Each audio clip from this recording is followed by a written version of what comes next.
कोल्हापुरातील शासकीय वैद्यकीय महाविद्यालय आणि जिल्हा शल्यचिकित्सक कार्यालयातील सावळ्या गोंधळाचा फटका अनेक दिव्यांगांना बसत आहे। 2.5 महिन्यापूर्वी वैद्यकीय तपासणी होऊनही कित्येक दिव्यांग बांधवांना आवश्यक प्रमाणपत्र मिळालेलं नाही। आरोग्य यंत्रणेच्या या संवेदनशून्य कारभाराबद्दल दिव्यांगांमध्ये तीव्र नाराजी आहे।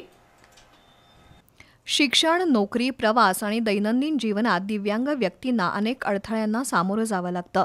दिव्यांगांना सरकारकडून काही विशेष सवलती मिळतात, पण त्यासाठी 40% पेक्षा जादा अपंगत्व असल्याचं प्रमाणपत्र असावं लागतं। कोल्हापुरातील CPR-मध्ये दिव्यांगांची तपासणी करून पात्रतेनुसार प्रमाणपत्र दिली जातात, पण गेल्या 2.5 महिन्यांपासून दिव्यांगांच्या प्रमाणपत्राची प्रक्रिया ठप्प आहे।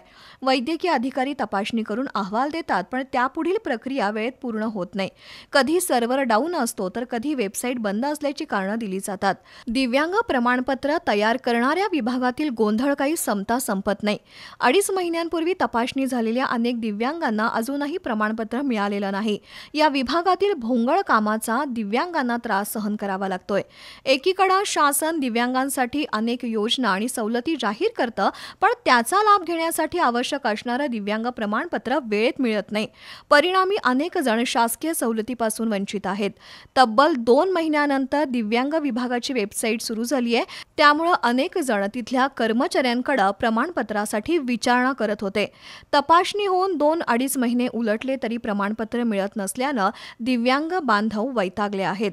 शासकीय वैद्यकीय महाविद्यालयाचे अधिष्ठाता आणि जिल्हा शल्यचिकित्सकांनी हा मुद्दा संवेदनशीलपणे हाताळून पात्र दिव्यांगांना जलद गतीनं प्रमाणपत्र देण्याची व्यवस्था करावी अशी मागणी होतीये।